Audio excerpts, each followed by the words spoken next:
Hello everyone, तुमचं आपल्या या प्रेमरंग यूट्यूब चॅनेलवरती खूप खूप स्वागत आहे.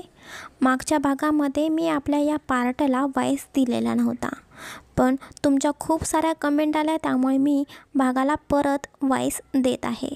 चला आपण आपल्या कथेकडे वळूया, पण त्याआधी सबस्क्राईब नक्कीच करा.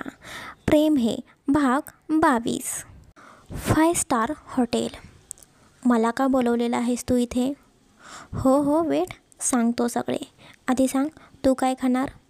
हे बघ, मला खायला प्यायला अजिबात वेळ नाही. तू तुझे काम बोल. ओके, ऐक मग. मला अशी इन्फॉर्मेशन मिळाली की तुला मिस्टर रियांश देशमुख आवडतो. म्हणजेच तुझा तो रिलेटिव्हसुद्धा आहे. पण काही कारणास्तव त्याचं लग्न दुसऱ्याच मुलीशी झाले, म्हणजेच पिहूशी झाले. आणि मी असे ऐकले की तुझं रियांशवरती खूप प्रेम आहे. तुला काहीही करून रियांश पाहिजे आणि त्यासाठी तू काहीही करू शकतेस. एक मिनिट, तुला हे सगळं काही कसं काय समजलं? तुम्ही कोण आहात? सांगतो, सगळं सांगतो. हॅलो, मी मिस्टर आदित्य मेहता, मेहता कंपनीचा एकमेव वारसदार. आदित्य हसतच त्याचा हात पुढे करून बोलतो. तीसुद्धा त्याच्या हातामध्ये हात देते. तू माझी एवढी सगळी माहिती काढली आहेस, मग तुला माझं नावसुद्धा माहिती असेल. Yes, I know. You are Diya Mahajan, right? Yeah, you are right. Diya हसत बोलते. आठवली का तुम्हाला दिया? दिया म्हणजेच रियांशच्या आत्याची मुलगी. पण मला एक समजत नाही, तू एवढी माहिती कशी मिळवलीस? दिया आश्चर्याने आदित्यकडे बघत विचारते.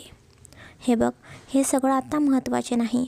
महत्त्वाचे आपले काम आहे, आदित्य बोलतो. कसले काम? दिया प्रश्नार्थक नजरेने आदित्यकडे बघत विचारते. हे बघ, तुला जसा रियांश आवडतो तशीच मला पिहू आवडते.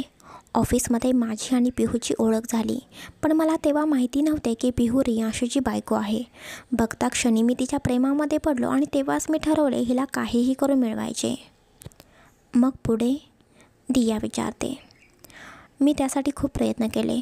पिहूची माहिती गोळा करण्याचा खूप प्रयत्न केला, पण मला तिच्याविषयी काहीच माहिती मिळत नव्हती. शेवटी मी पिहूला किडनॅप केले. व्हॉट? असं कसं तू करू शकतोस? दिया आश्चर्याने विचारते. हे बघ, पिहू आणि रियांशचे नाते जाणून घेण्यासाठी मी हे सगळं काही केले, पण तेव्हा पण तिच्यासोबत तो रियांश होताच आणि ती पळून गेली. पण आता नाही. आता असा डाव टाकायचा आहे की पिहू पूर्णपणे माझी होईल. पण यात माझा काय फायदा आहे? दिया प्रश्नार्थक नजरेने आदित्यकडे बघून विचारते. तू इतकी अडाणी असशील असे नव्हते मला वाटले, आदित्य हसत बोलतो. म्हणजे तुला नक्की काय बोलायचं आहे?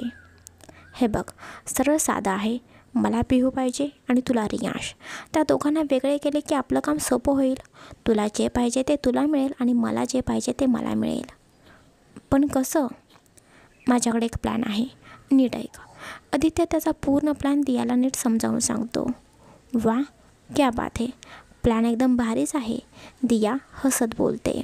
हो, आणि हा प्लॅन काम करेल याची मला पूर्णपणे खात्री आहे. ओके, मग कधीपासून आपण कामाला सुरुवात करायची आहे? आत्ता नाही करायची, पण कधी आणि कसं काय करायचे ते मी तुला लवकरच सांगेन. तू फक्त तयार राहा. ओके, दिया बोलते आणि तिथून निघून जाते. पिहू, तू फक्त माझी आहेस आणि तुझ्यावर फक्त माझा हक्क आहे. तुला मी मिळवूनच दाखवेन, आदित्य स्वतःच्याच मनाशी हसत बोलतो. तेच इकडे माऊली मेन्शनमध्ये. आजी, आतमध्ये येऊ का? अगं पिहू, ये ना. विचारतेस कशाला? मला वाटलं तुम्ही आराम करत असाल म्हणून विचारावे म्हटलं. अगं नाही गं पिहू, आता सारखा सारखा आरामसुद्धा करू नाही वाटत. ते जाऊ दे, तू बोल, काय म्हणतेस? ते आजी, म्हणजे काय झाले पिहू, बोल ना. आजी, तुम्ही मला बोलला ना जॉब कर. हां हो, मग त्याचं काय? रियांशला इंटरव्ह्यूबद्दल विचारायचे आहे ना, मी विचारते की मग. नाही आजी, तसं नाही. ते म्हणजे माझं फक्त BCom झाले आहे ना. माझी अशी इच्छा आहे की मी MBA करावे. अगं एवढंच ना, मग हे तू आधी का नाही सांगितलेस? आणि मी बघ वेडी, विसरलेस. तू बोलली होतीस पहिल्यांदा आपण भेटलो होतो तेव्हा, तुला MBA करायचे आहे. माझ्या एक वयानुसार मला आठवत नाही बघ, पण तू तर आधीच पिहू मला बोलशील ना. ते आजी, कसं बोलू हे मला समजत नव्हते. अगं पिहू, तुला मी खूप वेळा सांगितले आहे, तुला पाहिजे ते तू करू शकतेस. तुला MBA करायची इच्छा आहे तर कर, माझा पूर्ण सपोर्ट आहे बघ तुला. पण आजी आता हे रागवतील ना, मी एकदा जॉबसाठी हो बोलले आणि आता MBA करायचं बोलते म्हणून. अगं पिहू, असं काहीही होणार नाही. तो कशाला रागवतोय? तुला शिकायचे आहे ना, शिक. तुझे शिक्षण पूर्ण कर, मग परत आपल्या कंपनीमध्ये जॉब कर. हो चालेल, पण आजी आता यांना कोण सांगणार? पिहू, आता तूच रियांशला सांग. रियांश तुझा नवरा आहे. तुला जे काही करायचं आहे ते तू तुझ्या नवऱ्याशी बोलू शकतेस. नवऱ्याला हक्काने काहीतरी मागायला बोलायला शिक ना. पिहू, आम्ही तुझ्यासोबत आहोत म्हणून तू आम्हाला सगळं काही सांगतेस, पण तेच आम्ही थोड्या कडक सासवा असतो तर मग तू काय केले असतेस? तू रियांशलासुद्धा काही बोलत नाहीस. तो तुझा नवरा आहे. लग्न झाले की बाईला तिचा नवराच जवळचा असतो. तू रियांशला तुझ्या मनात जे आहे ते सांगत जा, बोलत जा, गप्प बसत जाऊ नकोस. आजी, यांचा राग बघून मला भीती वाटते. पिहू बाळा, मला माहिती आहे रियांश खूप रागीट आहे, पण तू त्याच्याशी फ्रीली वागत जा, बोलत जा, मग बघ रियांशसुद्धा हळूहळू बदलेल. आणि आज तू रियांशशी बोल तुझ्या कॉलेजबद्दल, तो सगळं काही करेल. हो चालेल, पिहू बोलते. पिहू रात्री थोडेफार किचनमध्ये काम करून रूममध्ये जाते. रात्रीचे 8 वाजत आलेले होते. पिहूचे सारखे लक्ष दरवाजाकडे जात होते. रियांश अजूनही आलेला नव्हता. कधी यायचे हे? सकाळीसुद्धा न सांगता गेले आणि आतासुद्धा लेट. एवढं असतं का काम? घरीसुद्धा लवकर यांना यायला जमत नाही का? पिहू एकटीच बडबड करत होती. रूममध्ये पिहू इकडून तिकडे फेऱ्या मारत रियांशची वाट बघत होती. तिचे सारखे सारखे घड्याळामध्ये लक्ष जात होते. खूप वेळानंतर रियांश दमून रूममध्ये येतो. शर्टचे बटन काढत काढतच तो त्याची बॅग बेडवरती फेकतो आणि बाथरूममध्ये फ्रेश व्हायला निघून जातो. पिहू फक्त रियांशकडे बघत होती, पण रियांशचे पिहूकडे अजिबात लक्ष नव्हते. थोड्या वेळाने रियांश फ्रेश होऊन बाहेर येतो आणि बेडवरती थोड्या वेळ बसतो. खूप दमले आहेत वाटतं हे. आज बोलू की नको मग? मी काही बोलले तर हे रागवतील का माझ्यावरती? मला तर ना यांच्याशी बोलायचं म्हटलं की खूपच भीती वाटते. काय करू आता? कसं बोलू? पिहू स्वतःच्या मनाशी विचार करत होती तोपर्यंत सीमा रूमच्या बाहेर येते. पिहूताई. हां बोला ना काकू. खाली सगळेजण वाट बघत आहे तुमचे जेवणासाठी. खाली येत आहे ना? हां येते. पिहूचे बोलणे ऐकून सीमा निघून जाते. सीमा निघून गेल्यानंतर पिहू रियांशकडे बघते आणि बोलते. अहो ते जेवायला येत आहे ना बाहेर, सगळेजण वाट बघत आहेत. आलो, रियांश बोलतो. पिहू जास्त काहीच न बोलता खाली जेवायला निघून जाते. सगळ्यांची जेवणं होतात. जेवतानासुद्धा रियांश आणि अविनाशराव सगळे ऑफिसबद्दलच बोलत होते. बाकी सगळेजण फक्त त्या दोघांचं बोलणं ऐकतच होते. रियांश जेवण करून लगेचच त्याच्या रूममध्ये जातो. पिहूला रियांशशी बोलायचे होते म्हणून पिहूसुद्धा जेवण आवरून सीमाला मदत करते. पिहू तिच्या साडीच्या पदराला हात पुसतच वरती जात होती. तोपर्यंत शिव पिहूला आवाज देतो. डिस्टर्ब करायला हा एकमेव माणूस होता. वहिनी. शिवचा आवाज ऐकून पिहू थांबते आणि बोलते. हां बोला ना भाऊजी.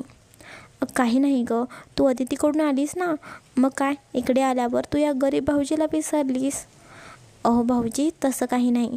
ते मी थोडे कामात होते ना, आणि तुम्ही पण रात्रीच फक्त घरी असता. बरं बहिणी चल, आता ना तू माझ्या रूममध्ये चल. तुला खूप काही सांगायचे आहे. किती दिवस झाले आपण गप्पाच मारल्या नाहीत. भाऊजी, आत्ताच आपण बोललं पाहिजे का? म्हणजे आपण नंतर गप्पा मारल्या तर चालणार नाही का? वहिनी, तुला काही काम आहे का? नाही काम असं काही नाही, पण ते थोडे. काय झालं वहिनी? काही काम असेल तर मला सांग. नाही भाऊजी, काही नाही. ते भाऊजी ना, मला झोप येत होती म्हणून बोलले. आपण उद्या बोलले तर चालेल ना? काय अगं बहिणी, तू पण ना, मी किती उशीर झाले तुला भेटायचा प्रयत्न करतोय. सकाळीसुद्धा रूममध्ये मी तुला शोधत शोधत आलो होतो, पण तू मला दिसली नाहीस. कुठे गेलतीस काय माहिती. भाई होता, पण भाई बोला तू नाहीस रूममध्ये. हां ते मी ना किचनमध्येच होते. पण तू मला किचनमध्ये सुद्धा दिसली नाहीस. मी किचनमध्ये सुद्धा तुला शोधलं होतं. शिव बोलत होता, पण पिहू सारखे दरवाजाच्या दिशेला बघत होती. तिला रूममध्ये जायचे होते, पण शिवने थांबवून घेतले होते, त्यामुळे तिला जाताच येत नव्हते. काय झालं वहिनी, काही प्रॉब्लेम आहे का? अशी का अस्वस्थ वाटत आहेस? नाही हो भाऊजी, काही नाही. ते ना मला खरंच झोप आली आहे. मी जाते, तुम्ही पण झोपा लवकर. Good night. पिहू बोलते आणि पटकन रूममध्ये येतात. तर रियांश त्याच्या कामामध्ये बिझी होता. तो लॅपटॉप घेऊन त्याचं काम करत होता. पिहू आतमध्ये येते आणि रियांशच्या समोर उभी राहते. छी बाबा, एवढे मी यांच्यासमोर उभी आहे तरीसुद्धा हे वरती बघायसुद्धा नाहीत. एवढे हे कामामध्ये बिझी आहेत का? पिहू परत आणखीन मागे जाते आणि रियांशच्या बरोबर पाठीमागे बसते. बाप्पा, काय करू मी? कॉलेजबद्दल तर बोललेच पाहिजे, मग कसं बोलू? एवढ्या कॉन्फिडन्सने मी इथे आलेली आहे, पण यांना बघितलं की माझा सगळा काही कॉन्फिडन्स पूर्णपणे निघून जातो. असं का होते काय माहिती? हे कसली जादू करतात काय माहिती? पिहू बोलण्यासाठी खूप अस्वस्थ झालेली होती, पण रियांशचे तर लक्षच नव्हते. पिहूची बोलण्याची हिंमतच होत नव्हती. शेवटी रागाने पिहू बेडवरून उठून सोफ्यावरती जाऊन बसते. रियांशचे असे वागणे बघून पिहूची चिडचिड होत होती. रियांशने तिला टाईम द्यावा, बोलावे असं तिला वाटत होतं, पण रियांश फक्त ऑफिसमधून आल्यापासून बिझीच होता. असं कोणी वागते का? मी राहिले होते ना दुकडे, पण मुद्दाम खोटे बोलून मला इथे आणलं. काय तर म्हणे मला तुझ्याशी बोलायचं असते. आल्यापासून किती बोलत आहेत बघितलं की मी. यांना अजिबात माझ्यासाठी वेळ नाही. सकाळीसुद्धा काहीच न बोलता, काहीच न सांगता निघून गेले, आणि आता तर काय कामामध्ये बिझी आहेत. मी आता कधी बोलू कॉलेजबद्दल? आता ॲडमिशन पण सुरू झालेली आहेत. जाऊ दे, झोपते मी, यांनाच काही फरक पडत नाही. पिहू मनाशीच बडबड करत होती. पिहू तशीच सोफ्यावरती झोपते. बेडवरती झोप, रियांश कडक शब्दात बोलतो. पिहू ऐकून न ऐकल्यासारखं करते आणि तिथेच सोफ्यावरती झोपते. पिहू सोफ्यावरून उठत नाही म्हणून रियांश परत आणखीन बोलतो. पिहू बेडवरती झोप. पण आता पिहूला खूपच जास्त राग आलेला होता, त्यामुळे पिहूसुद्धा अजिबात त्याचं ऐकणार नव्हती. ती तिचे ब्लँकेट घेते आणि पूर्णपणे स्वतःला कवर करून घेते आणि सोफ्यावरती झोपते. पिहू, काय बोलू ऐकू येत नाही का? बेडवरती झोप, सोफ्यावरती झोपता येत नाही नीट. रियांश परत आणखीन रागाने बोलतो. नाही, मला नाही झोपायचं बेडवर, मी इथेच झोपणार. आज पिहू मॅडमसुद्धा खूपच रागात रियांशशी बोलत होत्या. पिहूचे हे बोलणे ऐकून रियांश त्याचा लॅपटॉप बाजूला ठेवतो आणि उठून पिहूजवळ जातो. तुला एकदा सांगितलेलं समजत नाही का? बेडवरती झोप. बेड खूप मोठा आहे, इथे तुला नीट झोपतासुद्धा येणार नाही. रियांश पिहूच्या सोफ्याजवळ तिथेच खाली बसतो. काय झालं आहे आज तुला? अशी का बोलत आहेस? मला कशाला काही होतं आहे? तुम्ही करा ना तुमचं काम. फक्त बोलायचं असतं हो, मला तुझ्याशी बोलू वाटतं वगैरे वगैरे, पण तुमच्याकडे टाईम कुठे आहे बोलायला? काम महत्त्वाचे आहे ना. मग आता ना तुम्ही कामच करत बसा. पिहूचा एवढा राग पहिल्यांदाच बघून रियांशला खरं तर खूप हसू येत होते. रियांश आज पहिल्यांदाच एवढ्या मोठ्याने हसत होता. रियांशचे हसणे बघून पिहू रागातच उठते. मी ते काहीतरी बोलते आणि तुम्हाला हसू येतं आहे? सॉरी बाबा. रियांश कसं तरी त्याच्या तोंडावरती हात ठेवून बोलतो. बरं, मला सांग, काय झाले आहेस तुला? एवढी का रागावलेली आहेस? तुम्हाला काय करायचे आहे? तुम्ही करा ना तुमचं काम. इथे का आलेला आहात? का म्हणजे? माझी रूम आहे, मी कुठे पण जाऊ शकतो. हो का? मग जितकी ही तुमची रूम आहे ना, तितकीच माझीसुद्धा ही रूम आहे. त्यामुळे तुम्ही प्लीज इथे नका बसू. तुम्ही तुमच्या बेडवरती जावा. हो, चल जाऊया. रियांश पिहूला हात देत बोलतो. मी नाही येणार, तुम्ही जावा. पिहू रागात दुसरीकडे तोंड फिरवत बोलते. पिहू, मी तुला नीट सांगतोय तोपर्यंत चल, नाहीतर कसं तुला बेडवरती न्यायचं हे मला चांगलंच माहिती आहे. मी बोलले ना एकदा तुम्हाला, मी नाही येणार. मग नाही येणार. पिहू रागातच बोलते. थांब, तू अशी नाहीच ऐकणार. रियांशसुद्धा रागात बोलतो आणि तो उठून पटकन पिहूला उचलून घेतो आणि बेडवरती तिला घेऊन जातो. अहो, हे काय करताय तुम्ही? सोडा मला नाही यायचं. पिहू रागाने रियांशच्या हातावरती मारत बोलत होती, पण रियांश मात्र तिचं ऐकणार नव्हता. रियांश पिहूला बेडवरती बसवतो. पिहू परत रागाने बेडवरून खाली उतरू लागते. पिहू, तुला एकदा सांगितलेलं समजत नाही का? बेडवरती झोप बोलव ना, मग काय एवढा हट्टीपणा करत आहेस आज? रियांशच्या वागण्याने आधीच पिहूला खूप राग आलेला होता. तिची चिडचिड होत होती. त्यात आणखीनच रियांश रागवल्यामुळे पिहूच्या डोळ्यातून पाणी येऊ लागलेलं होतं. पिहू आता हळूहळू रडतच होती. पिहूला असं रडलेलं बघून रियांशच्या काळजात कोणीतरी घाव केल्यासारखं त्याला वाटत होतं. तो घाबरून पटकन तिच्या जवळ बसतो आणि बोलतो, हे पियू, काय झालं? अशी का रडत आहेस? सॉरी, तू प्लीज अशी रडू नकोस. रियांश पिहूचे दोन्ही हात पकडून बोलतो. पिहू फक्त मान खाली घालून रडतच होती. पिहू, बोलशील का? काय झाले आहे तुला? पिहूचं फक्त रडणं सुरू होतं. ती काहीच बोलत नाही. रियांश एका हाताने पिहूचा चेहरा वरती करतो. रडून रडून पिहूचे डोळे लाल झाले होते. पिहू, प्लीज सांग ना, काय झालं आहे? तुम्ही मला न सांगताच आज सकाळी गेलात आणि आतासुद्धा माझ्याशी काहीच बोलला नाहीत. फक्त तुम्ही तुमचं काम करत बसलात. मला नाही तुमच्याशी बोलायचं. एवढ्यासाठी तू रडत आहेस का? बस इतकंच कारण? जावा तुम्ही, काम करा जावा. माझी काळजी का करताय तुम्ही? माझं मी बघेन. ओ पिहू, सॉरी, चुकलं माझं. आता मी फ्री आहे, बोल. ते 2 ते 3 दिवस मी ऑफिसला गेलो नव्हतो ना, त्यामुळे खूप काही कामे पेंडिंग होती गं. बाकी काही नाही. पण आता आहे माझ्याकडे टाईम. बोल, काय बोलायचं आहे तुला? काही नाही. पिहू तोंड दुसरीकडे फिरत बोलते. मग उगीचच रडत आहेस का? नाही. पिहू नाही बोलते. मग बोलायचं आहे ते बोल ना. नाही. अरे यार पिहू, किती त्रास देशील तू. बोल ना, काय बोलायचं आहे तुला? रियांश त्याच्या डोक्यावरती हात मारतच बोलतो. रियांशचे हे बोलणे ऐकून पिहू त्याच्याकडे बघते आणि बोलते, हो बरोबर तो बोललात तुम्ही. मीच त्रास देते ना तुम्हाला. जावा ना मग, तुम्ही तुमचं काम करा ना. पिहू, अगं मला तसं नव्हते बोलायचे, सॉरी. बोल तू, तुला काय बोलायचे होते? ते म्हणजे मी असं तुम्हाला सांगणार होते की मी नाही जॉब करणार. का? आता काय झालं? ते मला MBA करायचे आहे. माझं फक्त BCOMच झाले आहे ना. अगं मग हे तुला आधी आठवलं नाही का? रियांश जरा रागातच बोलतो. तुम्ही रागवाल म्हणून मी काही बोललो नाही. पिहू, मी का रागवेन? तुला तुझं करिअर करायचे आहे तर तू करू शकतेस. माझ्या परमिशनची काहीही गरज नाही. ते आजी बोलत होत्या की तुम्ही ॲडमिशन करून द्याल असं. हो, आपण एखादं चांगलं कॉलेज बघू आणि तुझं ॲडमिशन करूया. खरंच? पिहू आनंदाने रियांशकडे बघते आणि बोलते. रियांश एक भुवई वर करतो आणि बोलतो, मी खोटे बोलतोय का? तसं नाही. मग आपण कधी जायचे ॲडमिशन करायला? पुढच्या आठवड्यात जाऊ. का? एवढ्या उशिरा का? कारण मी उद्या एका प्रोजेक्टच्या कामासाठी दिल्लीला जाणार आहे. उद्या? पिहू पटकन बोलते. हो उद्या. 1 आठवड्याने येईन मी परत. 1 आठवडा? पिहू नाराज होऊन रियांशकडे बघून बोलते. हो, तेवढं काम आहे त्यामुळे मला गेलंच पाहिजे. रियांश उद्या दिल्लीला जाणार, ते सुद्धा 1 आठवड्यासाठी, म्हणून पिहूचा चेहरा लगेचच उतरलेला होता.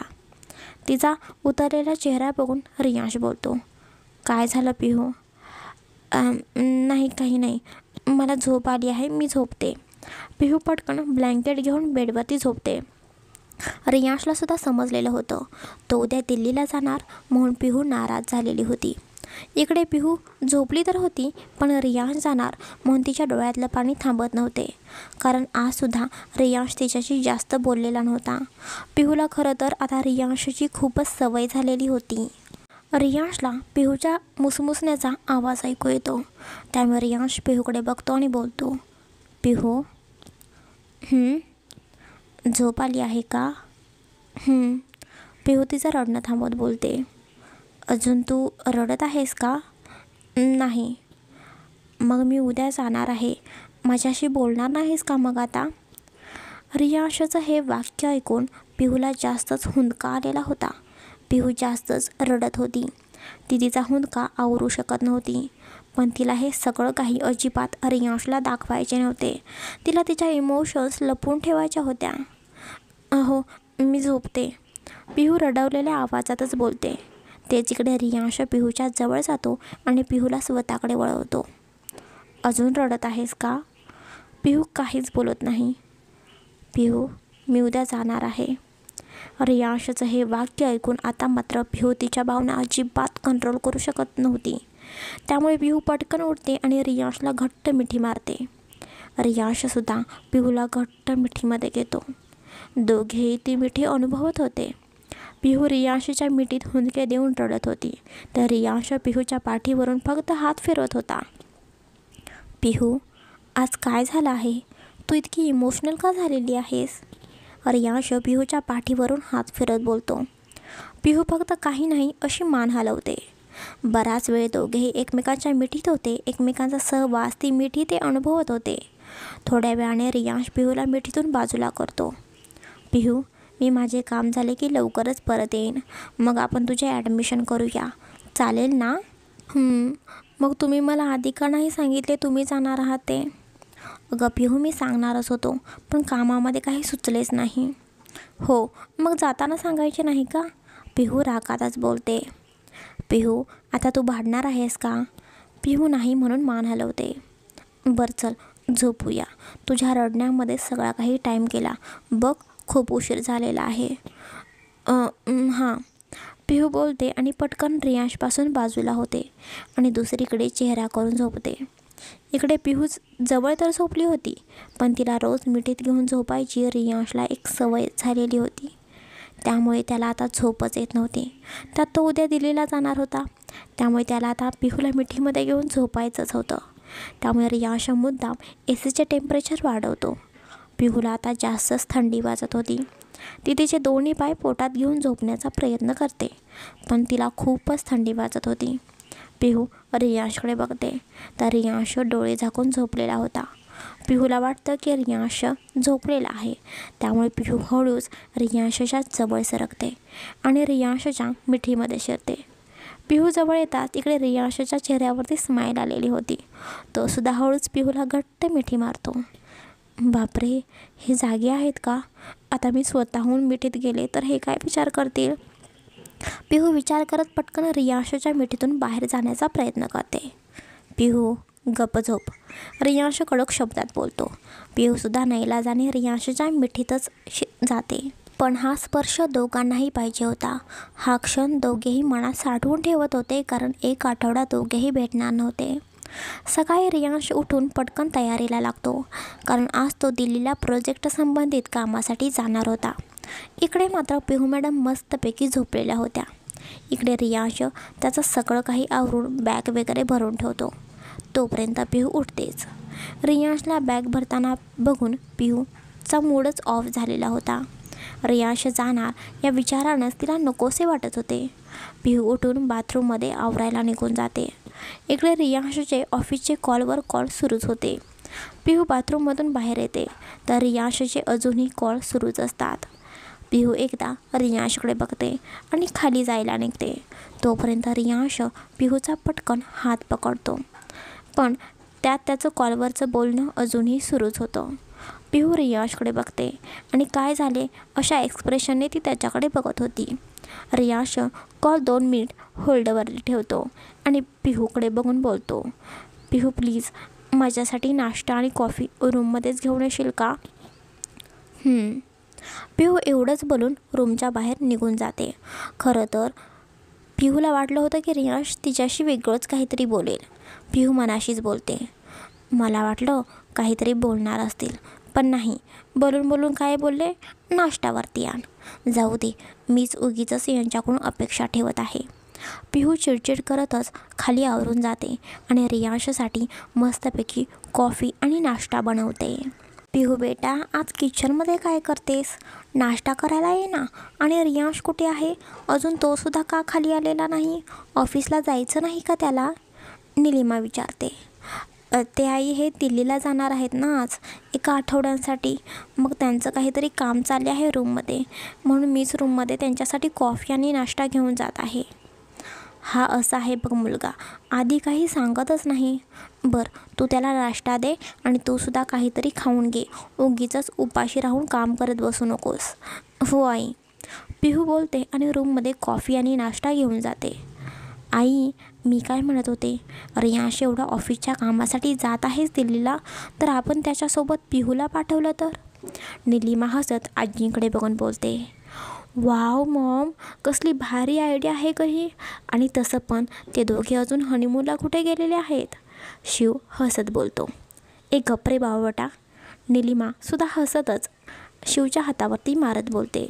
शिव बारीक तोंड करून गप्पच बसतो. नीलू, का गं माझ्या एवढ्या बिचारा नातवाला असं बोलतेस. आजी हसत बोलतात. आई बघा ना मग तो कसं बोलतो. आजकाल ना शिवने पूर्ण बोलण्याची लिमिटच क्रॉस केलेली आहे. नीलू, शिव बोलतोय ते काही चुकीचं नाही बघ, मला पण पटतंय. ते दोघे बाहेर म्हणून कुठे गेलेच नाहीत आणि तू बोलतेस ती आयडिया पण छान आहे. मी लगेच रियांशाशी बोलते आणि पिहूला सोबत घेऊन जायला सांगते. आई तुला वाटतंय का रियांश तयार होईल. अविनाशराव बोलतात. हां, ते थोडं कठीण काम आहे, पण बघू, ट्राय करायला काय हरकत आहे. इकडे पिहू रूममध्ये जाते. रियांश अजूनही ऑफिसचं काम करत होता.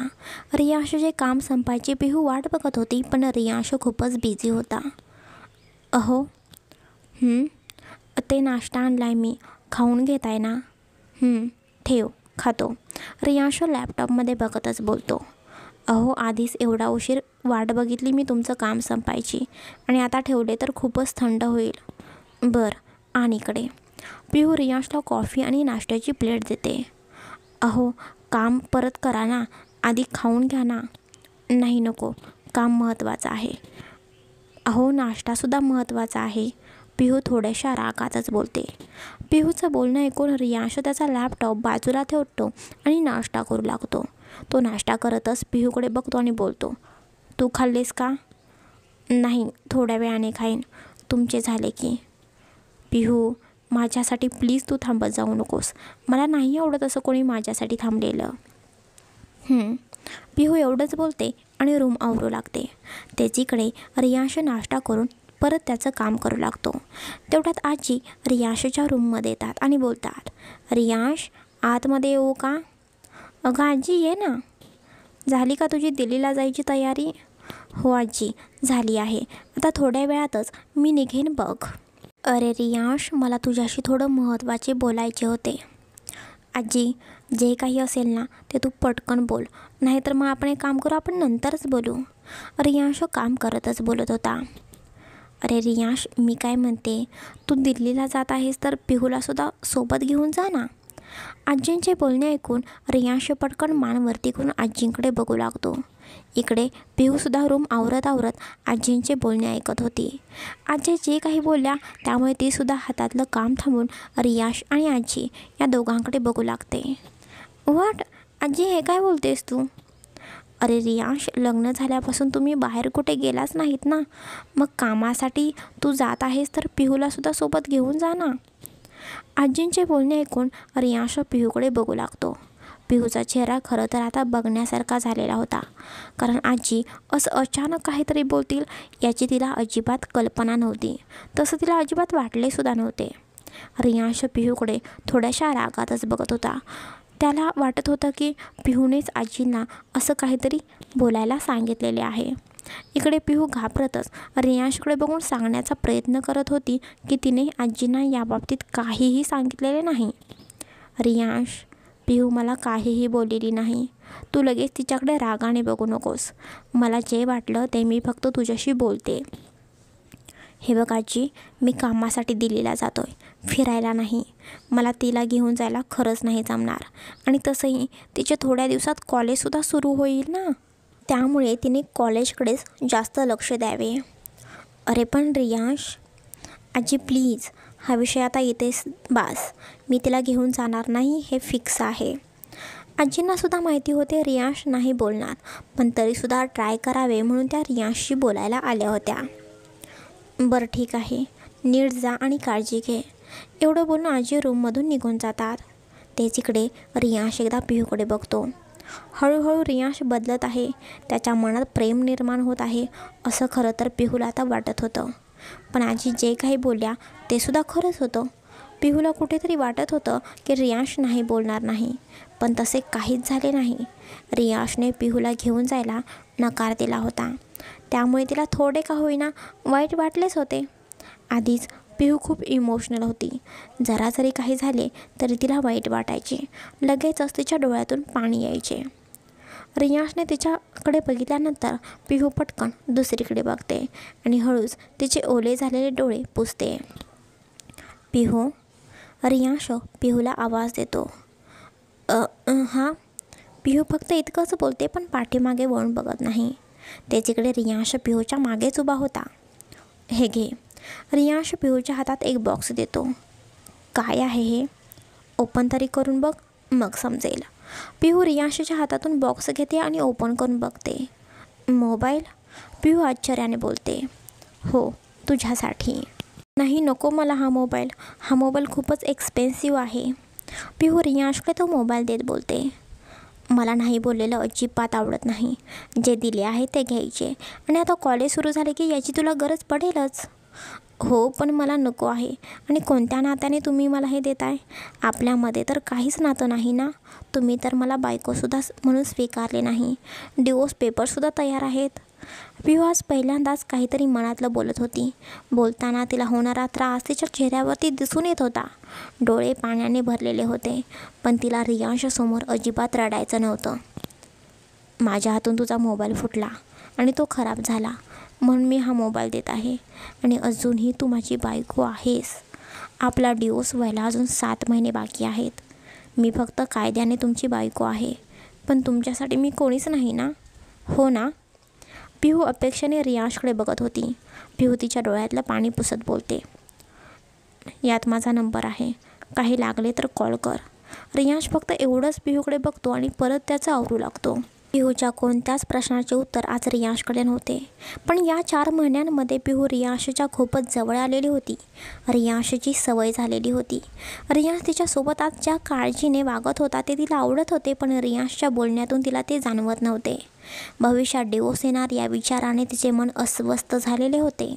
पिहू जास्त काही विचार न करता खाली निघून जाते. आज तिला रियांशकडून उत्तर ऐकायचे होते, पण रियांश काहीच बोलत नव्हता. इकडे रियांशची ऑलमोस्ट सगळी तयारी झालेली होती. आता तो निघणार होता. पिहू 1 आठवडा लांब राहणार म्हणून त्यालासुद्धा वाईट वाटत होतं. पिहूशी बोलता यावे म्हणून त्याने पिहूला मोबाईल दिलेला होता. रियांश रूममध्ये बघतो तर पिहू रूममध्ये नव्हती. त्याला सगळ्यांसोबत पिहूला नव्हते भेटायचे. इकडे पिहू किचनमध्ये काम करत होती. रियांश बराच वेळ झालं रूममध्ये पिहूची वाट बघत होता, पण पिहू बराच वेळ झालं रूममध्ये आलीच नव्हती. पिहूच्या अशा वागण्याचा रियांशला राग येत होता. हॅलो रियांश, कुठे आहेस तू? किती उशीर झाले मी तुझी खाली वाट बघत आहे. आपल्याला दिल्लीला जायला उशीर होत आहे. आयुष रियांशला कॉल करून बोलतो. हो, मी आलोच. फक्त थोडा वेळ थांब आयुष, रियांश बोलतो. रियांश पटकन रूममधून खाली किचनमध्ये जातो. पिहू आणि काही मेड किचनमध्ये जेवण बनवत होते. पिहू. रियांश पिहूला आवाज देतो. रियांशला असं किचनमध्ये आलेलं बघून सगळ्या मेड आणि पिहूसुद्धा आश्चर्यचकित झालेली होती. हां, बोला ना, काही हवं आहे का? हां, ते माझा रुमाल सापडत नव्हता. प्लीज शोधून देशील का? अहो, मी सकाळी सगळं काही बेडवरती ठेवलेलं होतं. पिहूचं बोलणं ऐकून रियांश कपाळावरती बोट फिरवत बोलतो. हां, पण आता मला नाही सापडत. प्लीज देशील का शोधून? असं कसं होऊ शकते? मी तर सगळं सामान बेडवरती ठेवले होते. मग मी खोटं बोलत आहे का? रियांश थोड्या रागातच पिहूकडे बघून बोलतो. नाही, माझ्याच लक्षात नसेल कदाचित. मी देते तुम्हाला रुमाल, पिहू बोलते आणि पटकन रूममध्ये जाते. रियांशसुद्धा पिहूच्या पाठीमागे रूममध्ये जातो. पिहू बेडवरती बघते तर तिथे खरंच रुमाल नव्हता. ती पटकन कपाट ओपन करते आणि तिथे रुमाल शोधू लागते. ते तिकडे रियांश पिहूच्या खांद्यावरती पाठीमागून हात ठेवतो. रियांशच्या स्पर्शाने पिहू थोडं घाबरतच पाठीमागे वळून बघते. ते मी शोधत आहे, पण रुमाल नाही सापडत, पिहू अडखळत आणि थोडं घाबरून बोलते. त्याच्याकडे रियांश पटकन तिच्या ओठांवरती बोट ठेवतो. किती घाबरशील मला? मी काही खात नाही तुला. रुमाल आहे माझ्याजवळ. सापडला का तुम्हाला रुमाल? ठीक आहे, पिहू पटकन बोलते आणि तिथून बाहेर जाऊ लागते.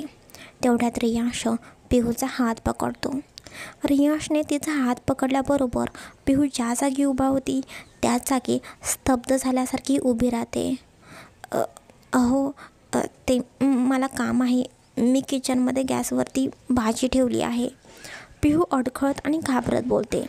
त्याच्याकडे रियांश हळूच पिहूच्या मागे जातो आणि तिच्या कमरेला दोन्ही हाताने घट्ट विळखा घालतो. रियांशच्या अशा वागण्याने पिहूला काहीच समजत नव्हते. रियांशचा स्पर्श झाला की पिहूला काहीतरी वेगळीच फिलिंग वाटायची. सगळ्या शरीरातून करंट पास गेल्यासारखं तिला वाटत होतं. रियांशने कमरेला हात लावताच पिहू तिचे सगळे शरीर चोरून घेते आणि रियांशपासून लांब व्हायचा प्रयत्न करू लागते. पण इकडे मात्र रियांश पिहूला सोडणार नव्हता. मी इथे किती उशीर झाला तुझी वाट बघत आहे. 1 आठवड्यासाठी मी दिल्लीला जात आहे, तर तू मला भेटूसुद्धा वाटत नाही का? रियांश पिहूच्या कानात हळूच बोलतो. रियांशच्या त्या परफ्यूमचा वास, त्याचा स्पर्श पिहूला असह्य करत होता. त्याचा हा स्पर्श ती जणू मनातच साठवून ठेवण्याचा प्रयत्न करत होती. पिहू, मी तुला काहीतरी विचारतोय, उत्तर दे. मला भेटू वाटत नाही का तुला? हो, प्लीज सोडा ना, कोणीतरी येईल. रियांश पिहूला त्याच्याकडे वळवतो आणि तिचा चेहरा ओंजळीमध्ये घेतो. रियांशच्या नजरेला नजर द्यायची खरं तर पिहूची अजिबात हिंमत होत नव्हती. पिहू, माझ्याकडे बघ. पिहूला रियांश काय बोलत आहे हे समजत नव्हतं. रियांशचा स्पर्श होताच ती सगळं काही जणू विसरूनच जात होती. पिहू, मोबाईलमध्ये माझा नंबर मी सेव्ह केलेला आहे. काही गरज लागली तर मला कॉल कर. काम झाले की मी लवकरच येईन. पिहू फक्त इतकंच बोलते. काळजी घे. जास्त किचनमध्ये काम करत बसू नकोस. आपल्या घरी खूप सारे मेड आहेत. तू आराम कर. रागवली आहेस का तू? रियांशचे बोलणे ऐकून पिहू फक्त मान हलवून नाही बोलते. पिहू आतासुद्धा काही बोलत नाही. ती फक्त मानच हलवत होती. पिहूचा चेहरा बघून रियांशला समजले होते की पिहू नाराज आहे. जास्त काही बोललो तर पिहू रडायला सुरुवात करेल, म्हणून रियांशसुद्धा जास्त काही न बोलता तो गप्पच बसतो. तो तिच्यापासून बाजूला होतो आणि बोलतो, बरं चल, मी जातो. खाली आयुष खूप वेळ झालं माझी वाट बघत आहे. रियांश असं बोलताच पिहू पटकन मन वरती करते. बिचारी खूपच इमोशनल झालेली होती. तिच्या डोळ्यातून पाणी यायला आता सुरुवातच झालेली होती. तिने तिच्या भावना खूप कंट्रोल करायचा प्रयत्न केलेला होता, पण आता मात्र पिहूला ते जमतच नव्हतं. पिहूच्या डोळ्यातलं पाणी बघून रियांश काळजीने बोलतो, पिहू काय होतंय तुला? काही नाही. पिहू फक्त काही नाही म्हणून मान डोलावते. मग रडतेस का? ते आपोआप पाणी येतं आहे. पिहू उगीचच काहीही कारणे देऊ नकोस. रडायचं थांबव. मला रडलेल्या मुली अजिबात आवडत नाहीत. रियांश हळूच पिहूचे दोन्ही डोळे पुसतो आणि बोलतो, ओके चल बाय. रियांश पिहूला सोडत बोलतो. त्याच्याकडे पिहू पटकन बोलते, हो. पिहू पटकन रियांशला मिठी मारते. रियांशलासुद्धा खरं तर हेच पाहिजे होतं.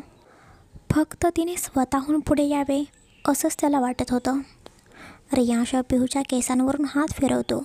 दोघेही एकमेकांचा स्पर्श अनुभवत होते. न कळत का होईना दोघांनाही एकमेकांची सवय झालेली होती.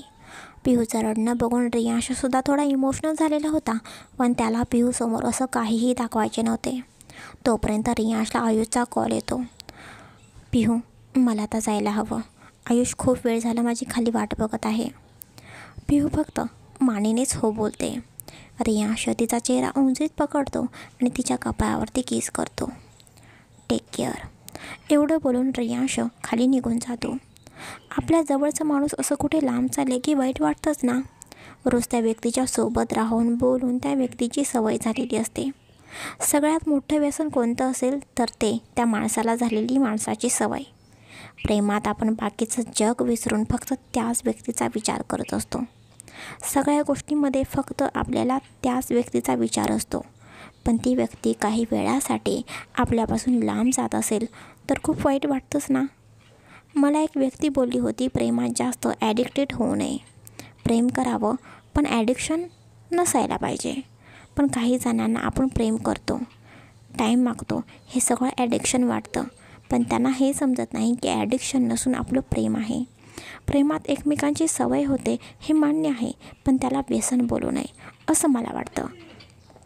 कारण एखादी व्यक्ती अशी असते जी तुमच्यावर मनापासून प्रेम करत असते. स्वतःचा विचार न करता आधी ती व्यक्ती तुमचा विचार करते. मग त्या व्यक्तीसाठी थोडा टाईम द्यायला काय हरकत आहे ना. चला गाईज, आज तुम्ही कमेंट्समध्ये सांगा, तुम्हाला कधी एखादी व्यक्ती काही वेळासाठी लांब गेली किंवा कायमचीच लांब गेली तर त्रास झालेला आहे का? सगळ्यांनी कमेंट्स नक्की करायची आहे बरं का. तुम्ही सांगितले तर मी पण सांगेन. स्टोरी वाचण्याबरोबर आपण एक गेम खेळत आहोत असं समजा. कारण आपल्या काही फिलिंग अशा असतात की आपण कोणालाच नाही सांगू शकत. मग इथे तुम्ही नक्कीच सांगू शकता. आज जी भर के दिल की बात बोलो. मनातल्या काही गोष्टी आपण बोलल्या ना तर आपल्यालासुद्धा खूप छान वाटतं. बघा, तुम्हीसुद्धा ट्राय करून बघा. चला गाईज, आजचा हा भाग कसा वाटला नक्की भरभरून कमेंट्स करून सांगा. आणि जे माझे चोरून चोरून वाचणारे रीडर्स आहेत ना, जे फक्त वाचतात, कमेंट्स करत नाहीत, सबस्क्राईब करत नाहीत, त्यांनीसुद्धा माझी स्टोरी खरंच आवडत असेल तर नक्कीच सबस्क्राईब करा. पुढचा भाग लवकरच येईल. Thank you for watching.